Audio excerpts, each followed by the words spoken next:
Assalamualaikum. Halo, apa kabar sahabat perempuan Indonesia?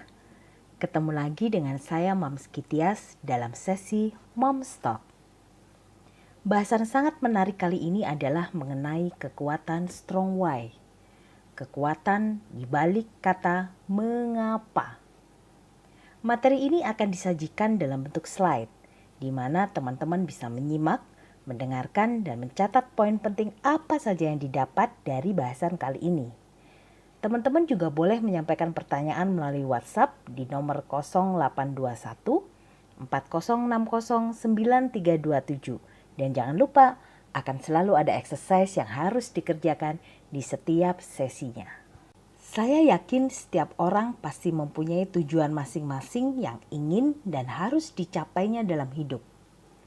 Teman-teman coba perhatikan di slide, di mana terdapat 3 lingkaran dengan 3 warna bernama The Golden Circle. Perhatikan lingkaran terluar adalah tentang what. Artinya, orang tahu apa yang dikerjakan. Lalu lingkaran how. Artinya, orang juga tahu bagaimana cara mengerjakan. Lingkaran terdalam, yaitu why, menjelaskan bahwa hanya sedikit yang tahu, bahkan memahami mengapa mereka harus mengerjakan suatu pekerjaan. Jadi saya ulang, orang tahu apa yang dikerjakan, bagaimana cara mengerjakannya, tetapi tidak banyak yang tahu dan paham alasan apa sih yang mendorong seseorang harus melakukan suatu pekerjaan sehingga tercapai apa yang menjadi tujuan hidupnya. Jangankan memahami, menjelaskan secara lisan atau tulisan saja seringkali masih kesulitan. Betul atau betul? Nah, dalam bukunya Start With Why, Simon Sinek menggunakan sebuah model yang ia sebut sebagai The Golden Circle atau lingkaran emas, seperti yang ada di slide. Model ini bisa menjelaskan bagaimana pemimpin-pemimpin legendaris seperti Steve Jobs, Martin Luther King, Wright bersaudara, bahkan produk Apple mampu meraih hal-hal yang gak bisa diraih oleh orang-orang lain yang sama-sama cerdas dan pekerja keras. Ada yang penasaran? Silakan bisa cari di YouTube, tinggal ketik aja Simon Sinek Start With Why. Teman-teman bisa belajar dari situ. Dan by the way, ini salah satu video YouTube favorit saya loh. Nonton ini dijamin bisa ketagihan. Secara sederhana, why mendefinisikan mengenai sebuah tujuan atau purpose yang berupa alasan atau keyakinan atau penyebab yang sangat kuat dalam kita melakukan suatu pekerjaan. How mendefinisikan tahapan proses apa saja yang harus kita rencanakan dan kita buat untuk bisa mewujudkan atau merealisasikan why. Sementara what berbicara mengenai hasil dari setiap langkah dan tahapan proses yang sudah kita kerjakan. Akan lebih bagus kalau teman-teman kemudian bisa melakukan evaluasi dari setiap proses yang sudah dikerjakan. Sehingga dapat kita ketahui di titik mana diperlukan adanya perbaikan dan pengembangan. Nah, pada materi kali ini saya hanya fokus membahas mengenai why. Bahasan mengenai how dan what akan dibahas di sesi berikutnya. Udah mulai paham ya? Jadi, mengapa sangat penting bagi kita untuk mempunyai strong why? Teman-teman bisa perhatikan, hampir semua orang bekerja yang ujung-ujungnya adalah menghasilkan uang. Tapi coba tarik lebih ke dalam lagi, apa sih sebetulnya alasan orang menginginkan kemapanan dan keberhasilan dari sisi finansial? Apakah hanya cukup supaya bisa bersedekah lebih banyak? Atau hanya untuk melunasin hutang, hanya demi mencukupi kebutuhan keluarga? Saya yakin jawabannya enggak. Coba gali lebih dalam. Mengapa sih kita harus memaksa rajin posting? Mengapa harus susah-susah bangun pagi? Mengapa harus rutin nganterin orang tua berobat? Mengapa harus mencari uang lebih? Intinya adalah bahwa yang menggerakkan orang bukan di uangnya, tetapi lebih pada apa yang menjadi penyebab, apa yang menjadi keyakinan kuat yang memaksa kita untuk terus bergerak. Bahkan tidak jarang keyakinan tersebut mampu memotivasi dan menginspirasi orang lain untuk bertindak lebih. Contoh misal, saya sering lihat di beberapa postingan teman-teman ketika ada sesuatu yang menarik, apakah itu dalam bentuk tulisan, dalam bentuk foto, maka kemudian ada yang komentar, izin share ya, comot ya bun. Nah itu bisa jadi nyebar ke beberapa orang. Dari satu orang bisa menjadi ke banyak orang. Nah kira-kira apa tuh alasannya? Kira-kira apa penyebabnya? Sehingga bisa memotivasi dan menginspirasi orang lain untuk bertindak, aku mau nge-share ini loh, aku mau comot ini loh, kemudian aku posting. Nah, saya yakin teman-teman coba dicari jawabannya kenapa tuh. Sekarang kita akan belajar bareng mengenai bagaimana cara menemukan strong why dalam diri kita. Nah, meskipun sederhana, tapi menemukan strong why itu nggak bisa dilakukan dengan mengada-ngada atau bahkan asal aja. Mengapa? Karena strong why sekali lagi itu adalah alasan, keyakinan kuat yang menjadi penyebab kenapa kita bergairah tak kenal lelah dalam melakukan pekerjaan. Maka untuk menemukan strong why, teman-teman butuh yang namanya persiapan. Persiapan apa tuh? Satu, yang pasti alat tulis. Kemudian yang kedua, dari sisi waktu, saya sering bilang cukup siapin 1 jam aja dalam 24 jam untuk kita merefleksikan apa yang akan dan yang sudah kita lakukan. Sama dengan ketika kita akan menemukan strong why. Jadi siapin waktu yang cukup supaya benar-benar bisa ketemu nih sebetulnya apa sih strong why saya. Mari kita mulai. Tahapan pertama dalam menemukan strong why adalah dengan mengenali dan memahami diri kita sendiri. Nah, tahukah teman-teman bahwa proses untuk bisa mengenali dan memahami diri sendiri akan menjadi sesuatu yang sangat menyenangkan, sesuatu yang sangat menghibur dan bermanfaat sekali kalau kita bisa melakukannya dengan rutin, dengan continue, dengan konsisten, bahkan bisa menjadi suatu pembiasaan. Karena hal tersebut tidak hanya berguna untuk kita bisa mengoptimalkan potensi yang ada di diri kita, tetapi juga bisa berguna untuk mengedukasi ke orang lain. Kalau saya sih suka menyebutnya the power of curhat. Nah, seperti itu. Nah, di slide saya sudah cantumkan ada 6 tips dan trik simple yang bisa membantu teman-teman untuk lebih mengenali dan memahami diri sendiri. Yang pertama, tulis dan cari tahu aktivitas apa yang menjadi favorit.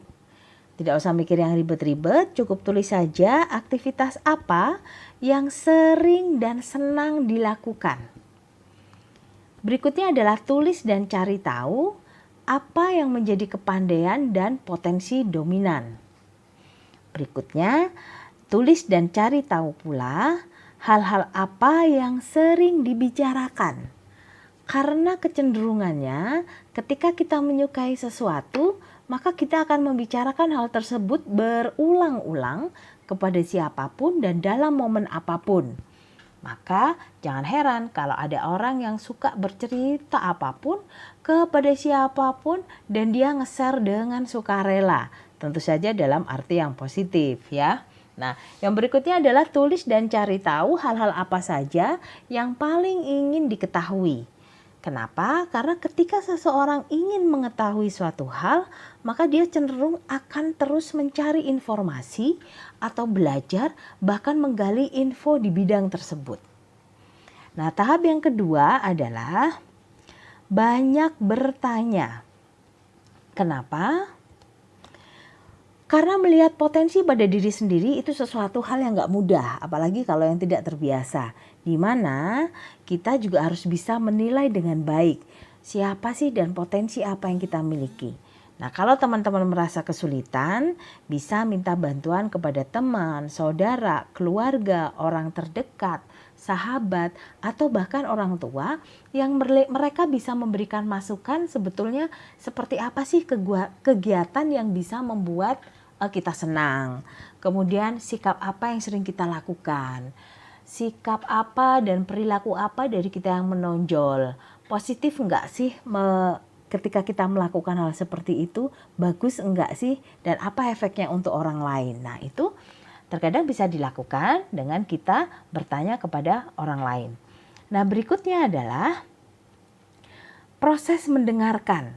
Nah, mendengar itu merupakan hal yang jarang dilakukan oleh manusia.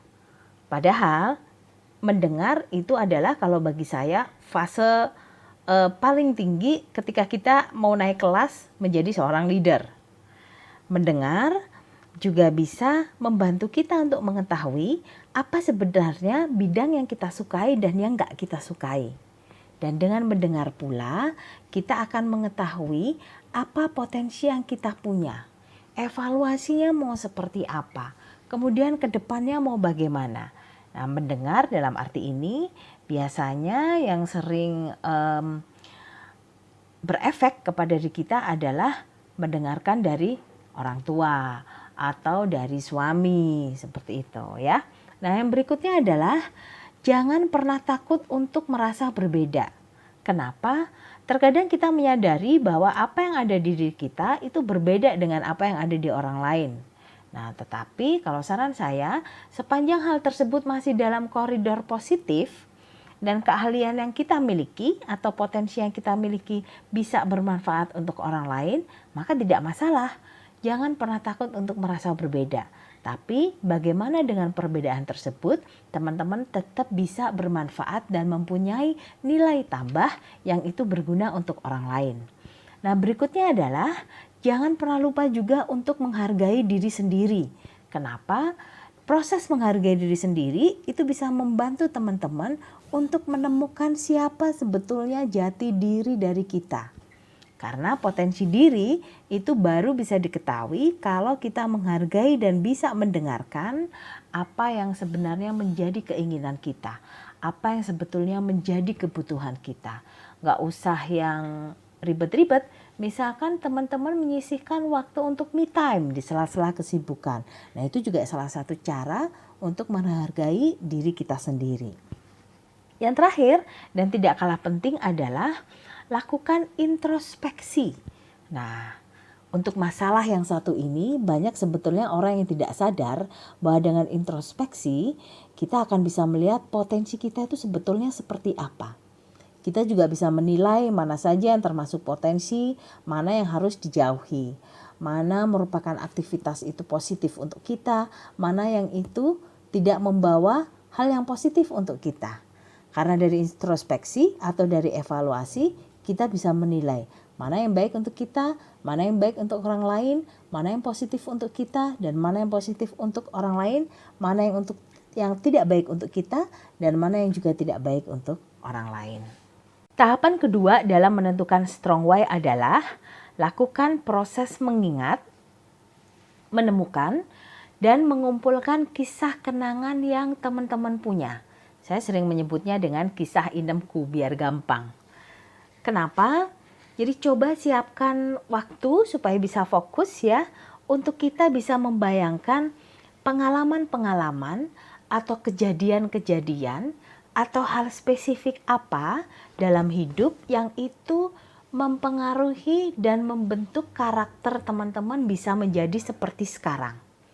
Misal apakah ada momen yang menentukan antara teman-teman dengan mantan teman dekat, atau ada momen yang menyedihkan, atau ada kejadian yang mengharukan ketika teman-teman bersama dengan keluarga, atau bersama dengan mantan atasan, ataukah ada momen yang dimana itu membuat teman-teman merasa bangga yang itu ikut membentuk karakter sampai sekarang. Nah, itu coba digali dan dicatat aja. Karena begini teman-teman, proses mengapa itu berasal dari masa lalu, yaitu periode ketika kita dilahirkan sampai dengan kemarin. Nah, biasanya kalau menurut pengalaman saya, hal-hal yang paling membekas atau hal-hal yang paling membentuk karakter itu adalah kejadian yang menyedihkan, yang menyakitkan, yang itu gak akan bakal lupa kita mau dimanapun dan dengan siapapun, begitu ya. Apakah itu kejadiannya baik atau buruk, intinya tulis apapun yang itu membentuk Anda sampai dengan sekarang.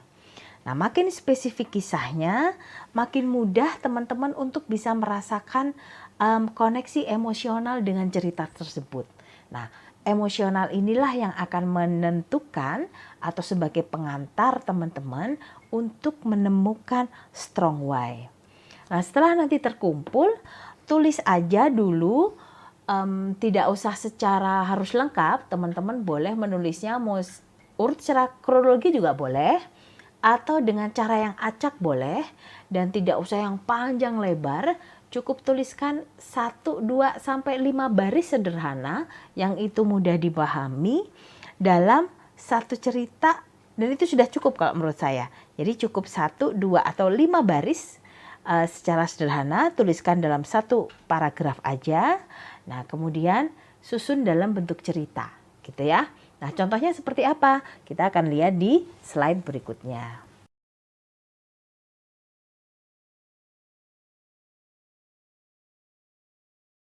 Di slide ke-9 ada contoh beberapa pertanyaan yang itu bisa juga dipergunakan oleh teman-teman untuk menggali kisah atau kenangan yang pernah dimiliki teman-teman yang itu berdampak sampai dengan sekarang.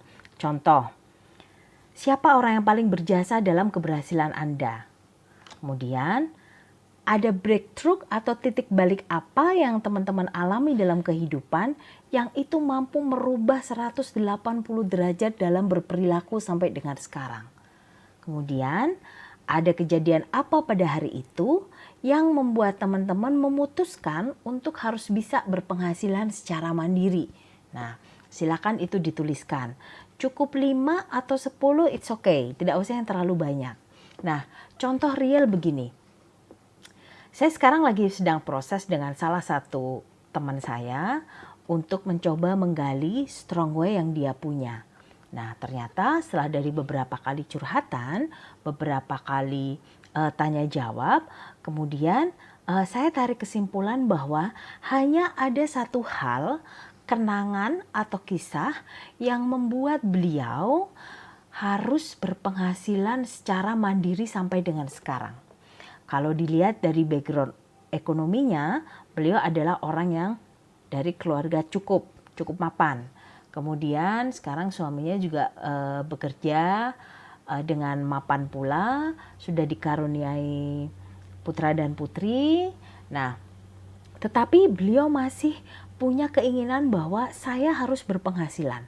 Nah, ternyata teman-teman coba tebak, setelah dia melalui proses, mulai tadi yang saya sampaikan ya, ada satu hal yang saya tarik bahwa yang membuat beliau strong way-nya cukup kuat dan sangat kuat menurut saya adalah satu, karena dia tidak pernah mendapatkan penghasilan dari suaminya. Hanya itu doang. Sementara beliau mempunyai kebutuhan, mempunyai impian bahwa saya harus bisa menaikkan kedua orang tuanya ke tanah suci. Saya harus bisa bantu saudara-saudara saya, karena mulai dari kecil saya tuh dianggap sebagai anak yang paling berprestasi, anak yang dijagokan bahwa kedepannya akan bisa mengangkat derajat keluarga. Kemudian saya dianggap sebagai anak yang paling pinter. Nah, maka hal-hal itulah yang kemudian membuat dia untuk harus berpenghasilan secara mandiri. Dan perilakunya, beliau adalah seorang yang tough luar biasa. Gak pernah mengeluh, sabarnya luar biasa, dan tidak pernah berkomentar negatif tentang apapun kondisi yang dia alami. Jadi strong way-nya cuma satu. Gara-gara satu ketika masa kecil, dia dituntut untuk menjadi anak yang itu dijagokan oleh keluarga untuk bisa mengangkat harkat dan derajat keluarga.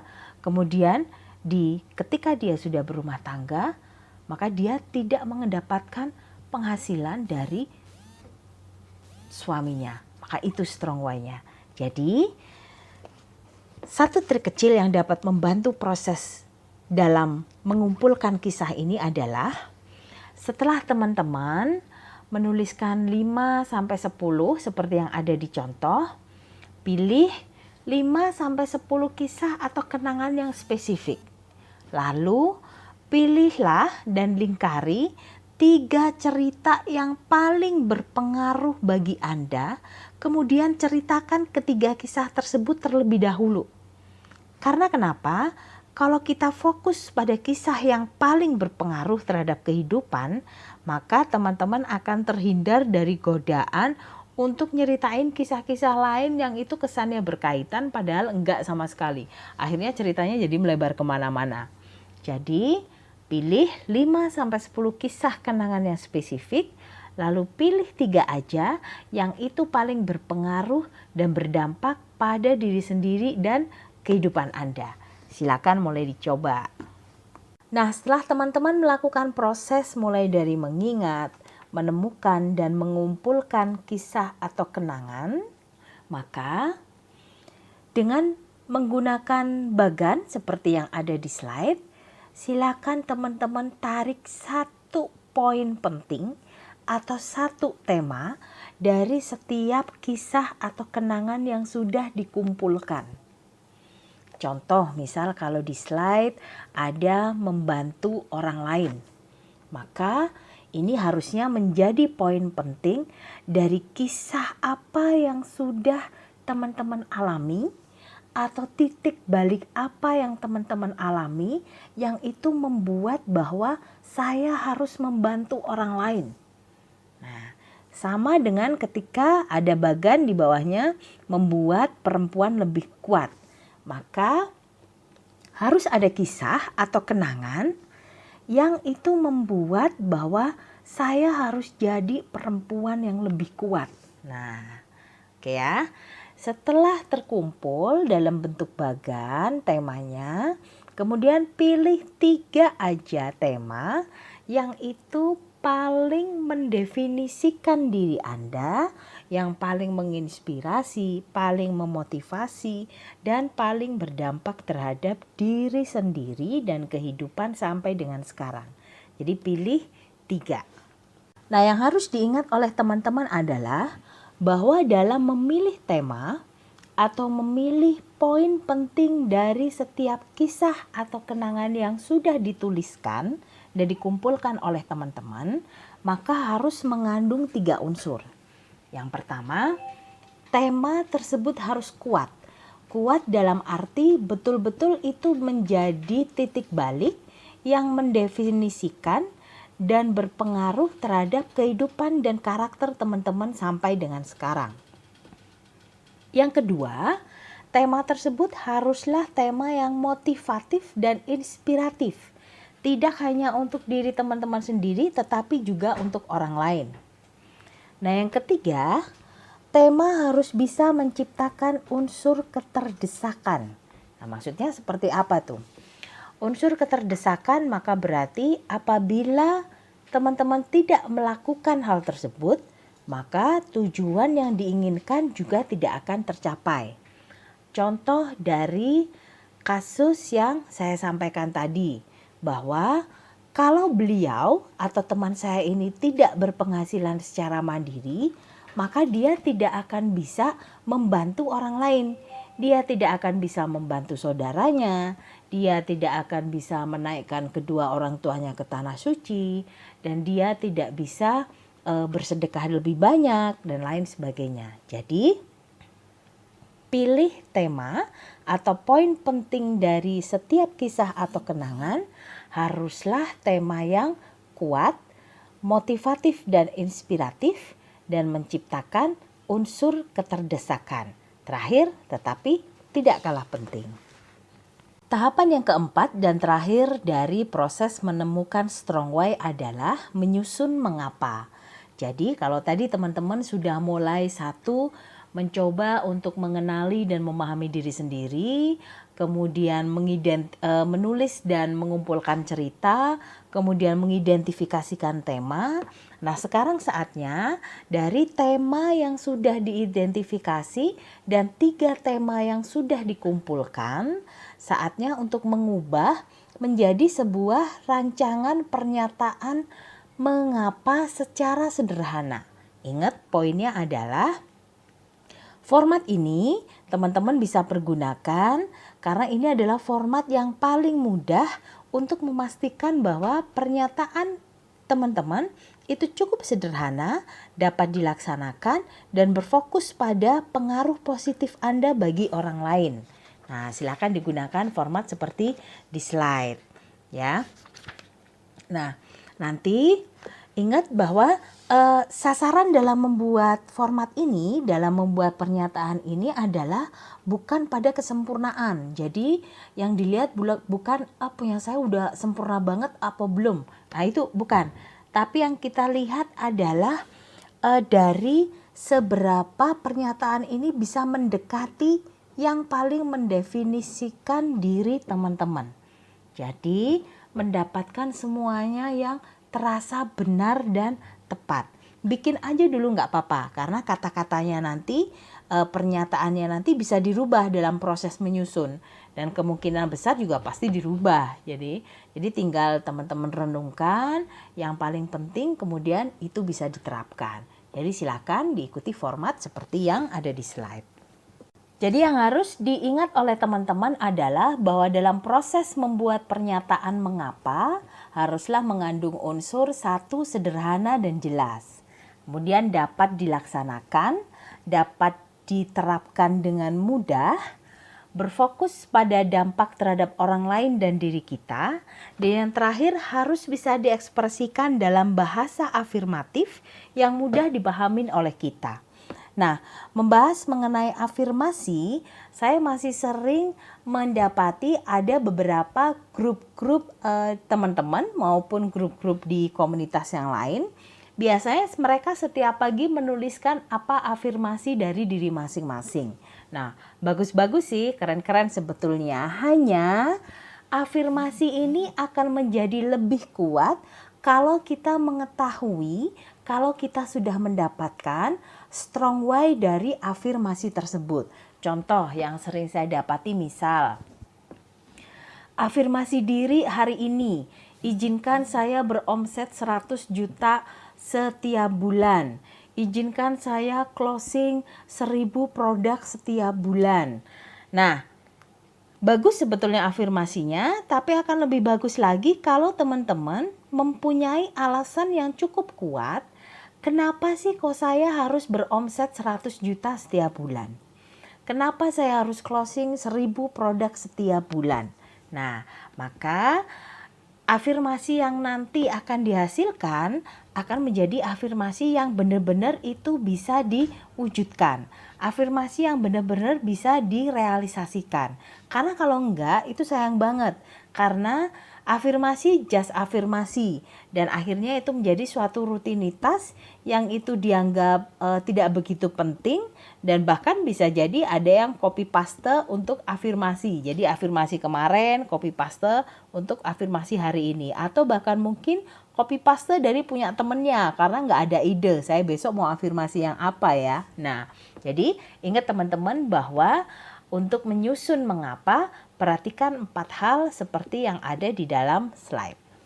Di slide ke-14 dan ke-15, teman-teman bisa melihat di sana sudah saya cantumkan ada contoh sederhana untuk rancangan pernyataan mengapa. Nah, teman-teman bisa membuat rancangan sederhana seperti dicontoh. Tidak harus kemudian menuju sempurna terlebih dulu, tetapi yang sudah saya sampaikan bahwa rancangan pernyataan ini bisa dirubah. Contoh, saya adalah ibu rumah tangga yang harus berpenghasilan mandiri untuk membantu ekonomi dan mengangkat derajat keluarga supaya bisa membawa perubahan kehidupan yang lebih positif, lebih baik, lebih memuaskan, serta membawa kebermanfaatan bagi orang lain, dunia, dan akhirat. Nah, dari rancangan pernyataan ini, teman-teman coba untuk baca berulang-ulang apakah sudah sesuai atau belum dari kisah-kisah yang teman-teman angkat sebelumnya ya. Nah, rancangan pernyataan ini boleh saja dipersingkat atau ditambahkan dengan tidak terlalu melebar, atau mungkin diambil intinya saja. Nah, pada slide ke-14 ini ternyata rancangan pernyataan di paragraf atas bisa direvisi hanya dengan cukup menjadikannya 3 kalimat saja. Saya adalah ibu rumah tangga yang harus berpenghasilan mandiri untuk membantu ekonomi keluarga supaya bisa membawa perubahan kehidupan yang lebih baik bagi diri sendiri dan orang lain, dunia serta akhirat. Lebih simpel dan lebih gampang untuk membacanya, bukan? Dan teman-teman juga pasti lebih mudah untuk memahaminya. Masih dengan contoh yang sama, jadi di slide ke-15 ini teman-teman bisa melihat, membaca berulang kali, kemudian mereview dan melakukan evaluasi kira-kira di bagian kalimat mana yang harus saya persingkat, mungkin harus ditambahkan atau hanya cukup diambil poinnya saja. Rancangan pernyataan mengapa yang sudah dibuat oleh teman-teman, tentu saja yang sudah fix, maka itulah yang menjadi dasar tujuan dan keyakinan teman-teman dalam bergerak untuk mewujudkan apa yang diinginkan. Strong Why akan muncul dari sana. Itulah yang menginspirasi, memotivasi, dan menciptakan unsur keterdesakan kenapa teman-teman harus bertindak lebih. Nah, di slide sudah saya cantumkan dari rancangan pernyataan yang sudah fix ternyata bisa diturunkan menjadi beberapa strong why seperti yang ada di 4 poin. Sekali lagi ini adalah contoh. Jadi silakan turunannya teman-teman bisa membuat sesuai dengan pernyataan mengapa yang sudah dibuat oleh teman-teman sendiri. Misal, 1. Membelikan rumah kedua orang tua. Yang kedua, memberangkatkan orang tua ke tanah suci, menanggung biaya keponakan yang tidak mampu. Maka ketika ada pertanyaan, sebetulnya kenapa sih kok saya harus bisa memberangkatkan orang tua ke tanah suci di tahun ini? Karena saya adalah ibu rumah tangga yang memang harus bisa membantu ekonomi keluarga supaya bisa membawa perubahan kehidupan yang lebih baik. Nah, jadi historinya ada ke sana. Nah, teman-teman sudah paham ya? Coba di slide berikutnya juga sama, akan ada turunan why yang itu bisa dijadikan teman-teman sebagai contoh. Berikutnya adalah contoh kedua dari turunan rancangan pernyataan mengapa. Nah, teman-teman bisa membuatnya, tidak harus membuat yang banyak, jadi dalam satu rancangan pernyataan mengapa cukup diturunkan maksimal 3-4 aja strong why. Jangan terlalu banyak. Jadi ingat, turunannya hanya cukup silakan teman-teman buat 3 atau maksimal 4 strong why. Baiklah, sudah tiba saatnya di akhir materi.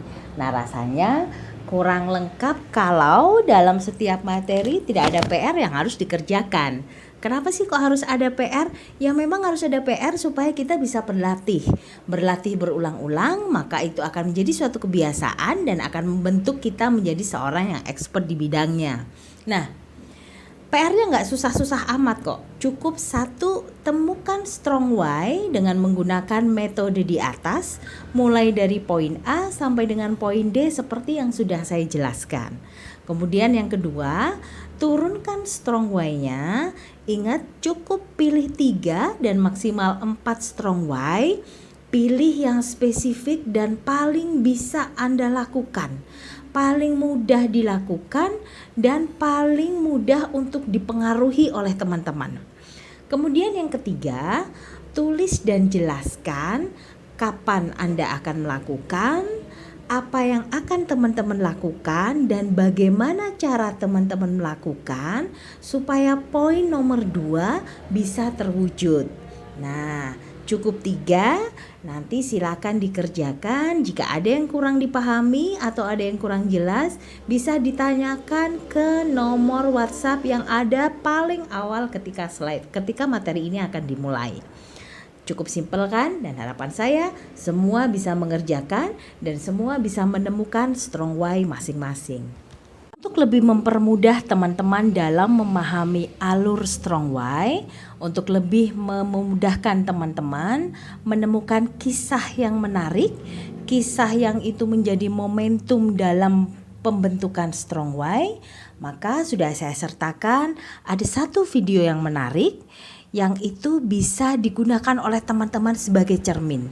Video ini menggambarkan perilaku bagaimana seorang ibu yang dia harus berkorban, yang dia harus merelakan waktu dan tenaga untuk anak-anaknya.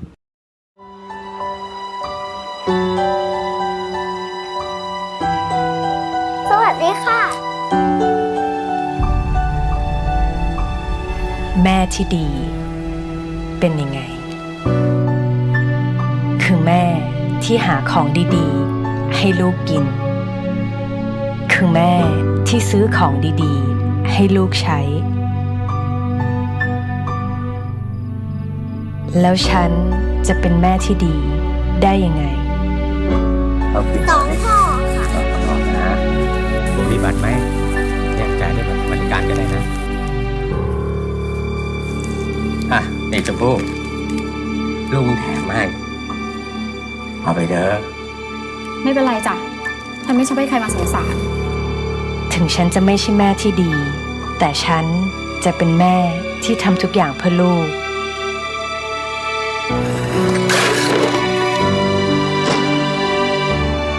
ฉันมาเก็บค่าเช่าทั้งวันก็ไม่เห็นหัวเลยไม่รู้ไปอยู่ที่ไหนเงินน่ะให้มันตรงเวลาหน่อยถ้าไม่มีเลยย้ายออกไปเลย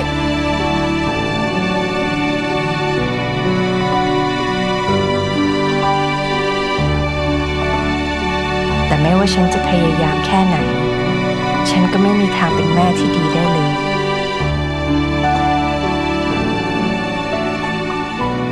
ใช่ซื้อน้ำมันขวดนึงจ้า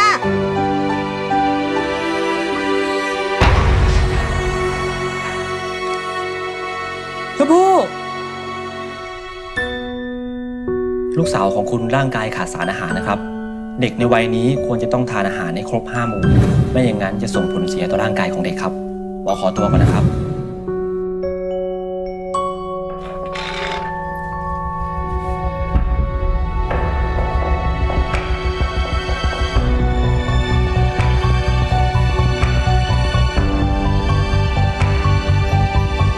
แต่แม่คนนี้ทำได้ทุกอย่างเพื่อลูก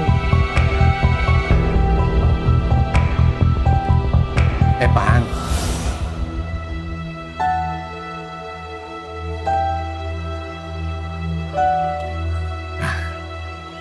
จะซื้อนมไปฝากลูกเหรอเอาไปเถอะฉันให้ใจจ้ะขอบใจจริงๆค่ะไม่เป็นไรหรอกนะเดี๋ยวนะฉันฝากนี่ไปให้ชมพู่ด้วยเห็นว่าของเดิมเนี่ยมันพังหมดแล้วโอเคครับทำไมลูกต้องมีกับคนอื่นขนาดนี้ด้วยคะก็คนเคยลำบากมาเหมือนกันก็ต้องช่วยเหลือกันสิเธอน่ะไม่ได้สู้อยู่คนเดียวหรอกนะแม่ปาง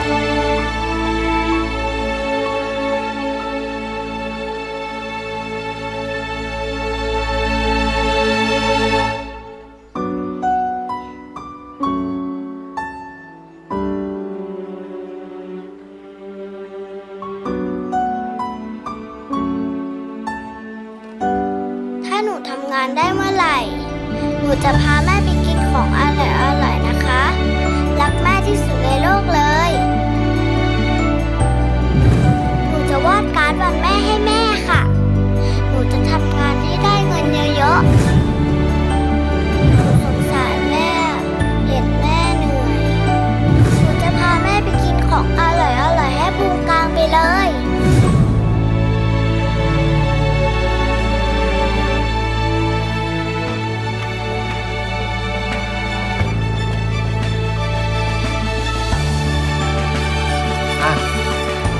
หยิบไปซองหนึ่งเลยลุงแถมให้ขอบคุณค่ะ ทั้งหมด311 บาทลุงคิดแค่300พอ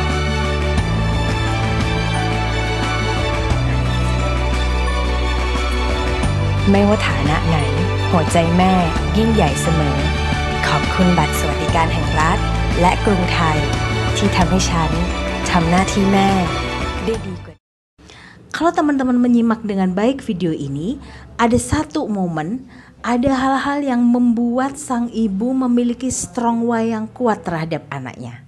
Jadi silakan disimak karena saya percaya bahwa kepuasan adalah hak setiap orang.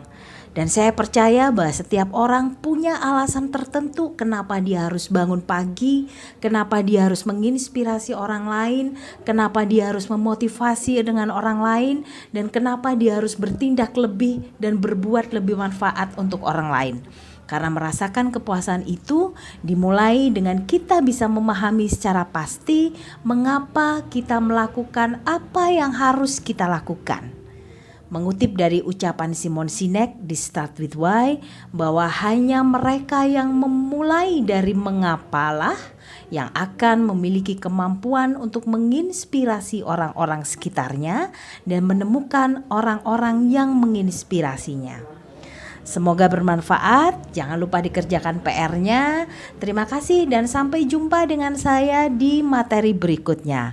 Let's find your why. Silakan temukan why Anda.